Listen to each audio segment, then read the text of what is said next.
There is a paradox happening in America. Many people are earning more money than they did 10 years ago. The stock market continues to set new milestones. Technology continues to develop at an unprecedented pace. However, more and more people are saying that they want to give up. Not giving up the job, not leaving the city, but rather giving up the belief that all your efforts will eventually be rewarded.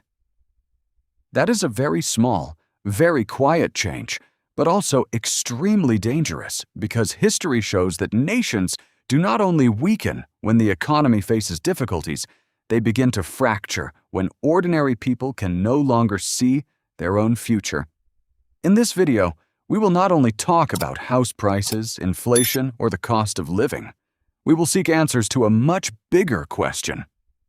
What is quietly broken in American society, causing millions to start giving up? If we only look at the headlines in the newspapers, it's easy to think that what is causing Americans to give up is simply inflation, housing prices, or prolonged political debates. But if we take a step back and look at the bigger picture, we will see that these are just surface cracks. What is truly breaking lies much deeper. It is a social contract, an invisible promise that has shaped America for nearly 8 decades. That promise is very simple. Study hard, work hard, and step by step build a life more stable than your parents. A full-time job will help you buy a house, support a family, and have a comfortable old age. That was not just a dream, but once a common belief of millions of people. But what is noteworthy is that nowadays, many people no longer debate whether that promise is appealing or not. They are starting to wonder whether it still exists. That is the biggest turnaround. When a society loses faith in the path to the future, even economic or technological achievements can hardly compensate for that sense of insecurity. Think about it. If a young person believes that no matter how hard they try, it will be difficult to buy their first house, will they still look at working overtime with the same hopeful eyes as the previous generation? This is not just the story of America, but a question that many developed countries must also ponder. Interestingly, the American dream has never been written into law, nor is it included in any contract. It exists thanks to the people's faith, and that trust is like a bridge. When it is intact, millions of people are ready to move forward without looking down. But as soon as a few planks start to wobble, every step becomes cautious. That's why more and more people are postponing buying houses, getting married, or having children. Not necessarily because they lack ambition, but because they are no longer sure if the bridge ahead is sturdy enough. If you also find this topic worth delving into, don't forget to like and subscribe to the channel so you won't miss the next analyses. And I would also love to hear your opinion. In your view, what is truly breaking in America? The economy, politics, or the people's trust? Because this is just the beginning. When a social contract begins to lose its effectiveness, the consequences do not stop at the numbers in economic reports. What is even more surprising is the way it quietly changes the thoughts, choices, and even the future of each individual. And in the next part, we will see an even more thought-provoking paradox.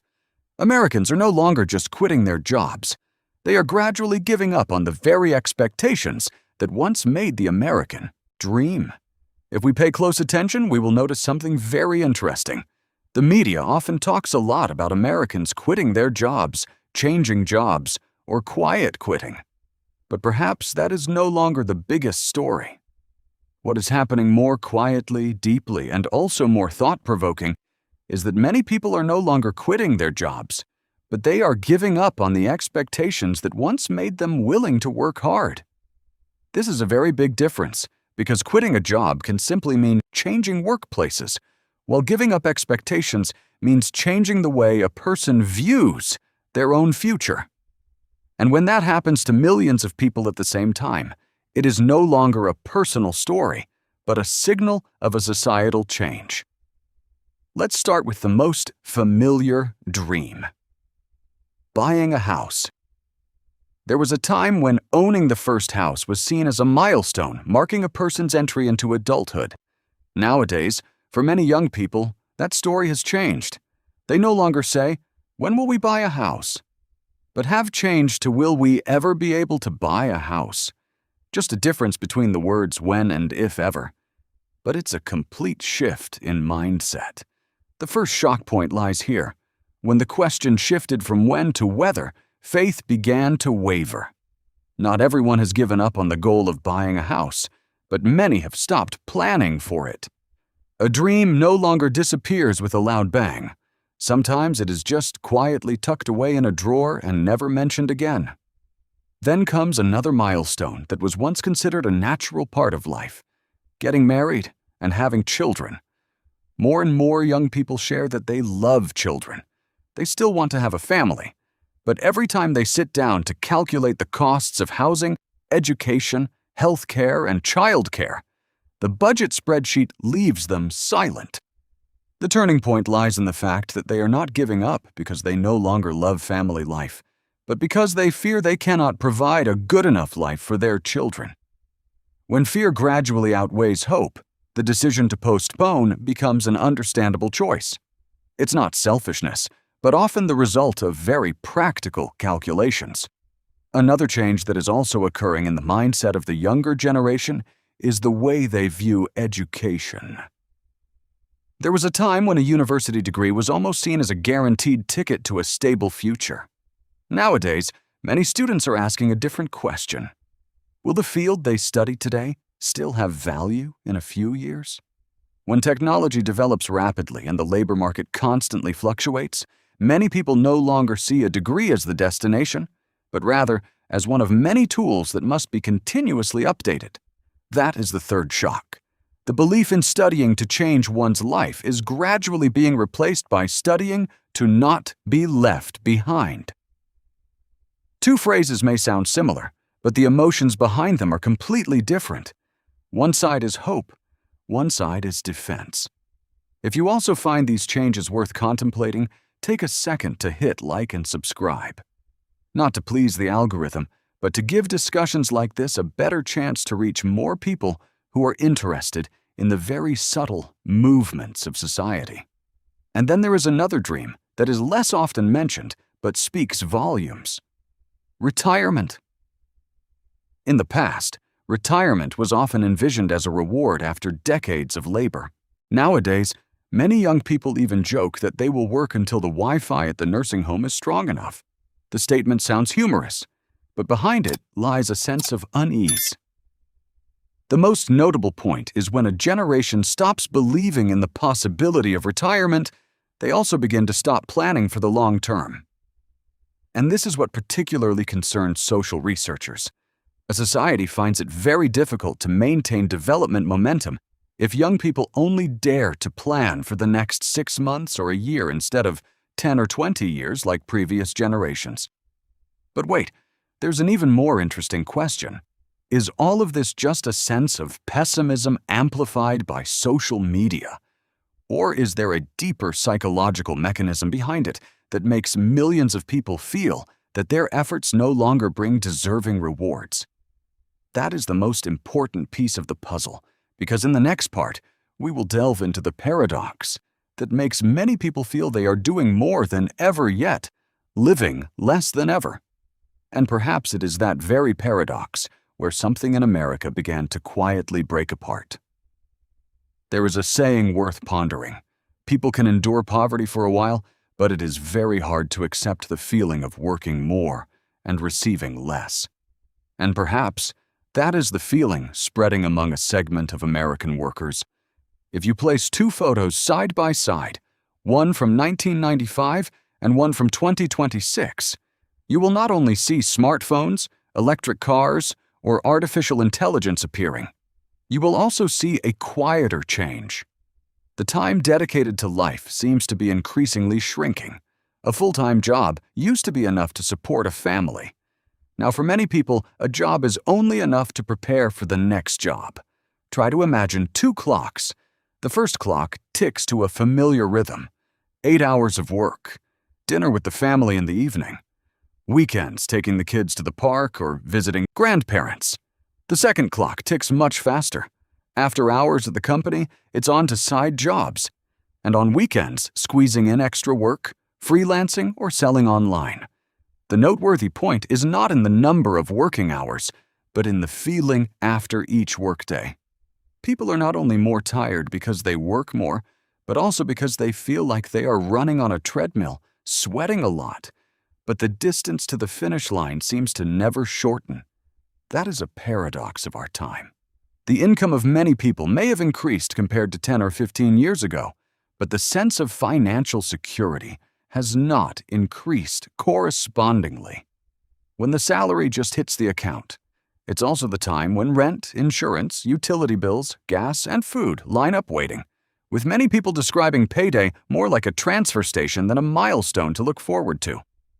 The shock here is not that the wallet empties faster, but the feeling that the fruits of labor vanish on the payment screen before they even touch life.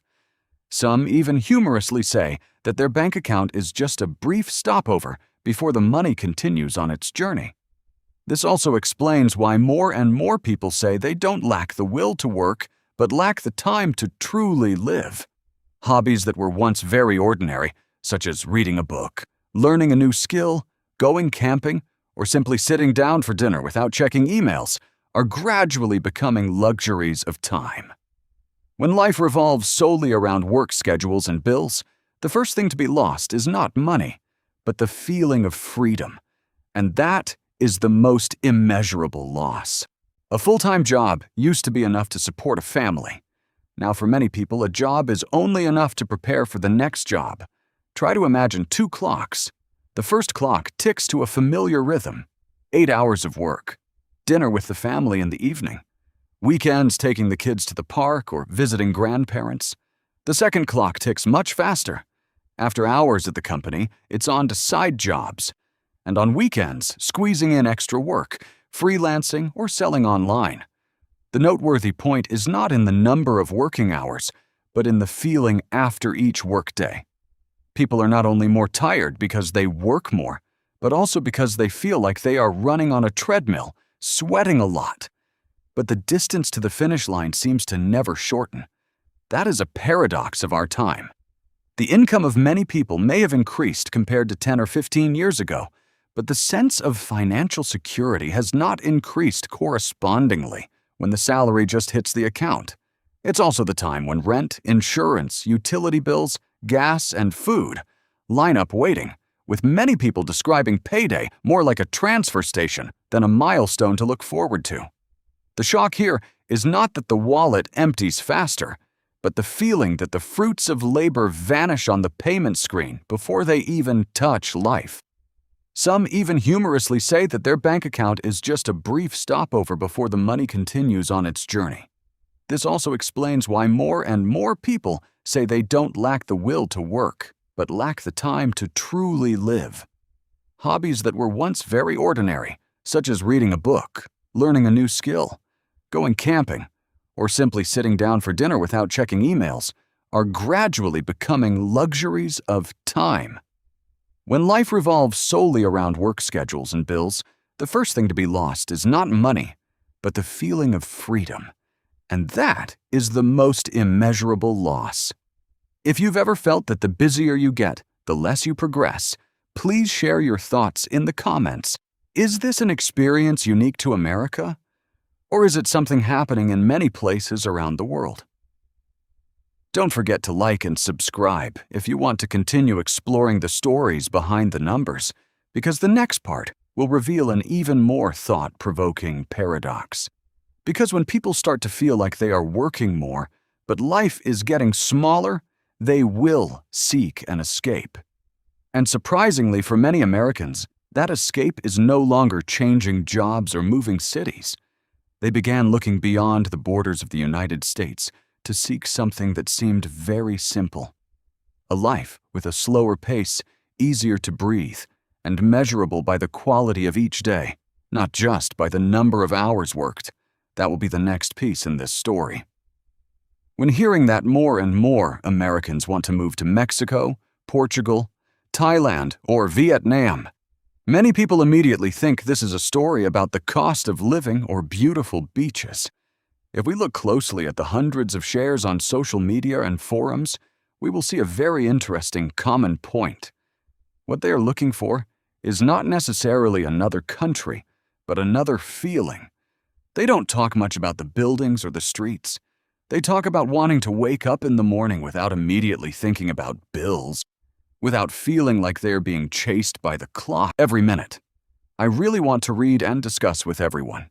If you love in-depth analysis videos about the economy, society, and trends shaping America and the world, don't forget to like, subscribe to the channel, and turn on notifications so you don't miss the next videos. And please note, this video is made for the purpose of analysis and discussion based on publicly available information, data, and opinions shared in reference sources. The content does not aim to absolutely affirm any viewpoint or attack any individual, organization, or country. Some comments reflect the perspectives of the individuals quoted and may differ from the experiences of others. We always encourage viewers to consult multiple sources of information to gain a more comprehensive and balanced perspective. Thank you for watching until the end. See you in the next.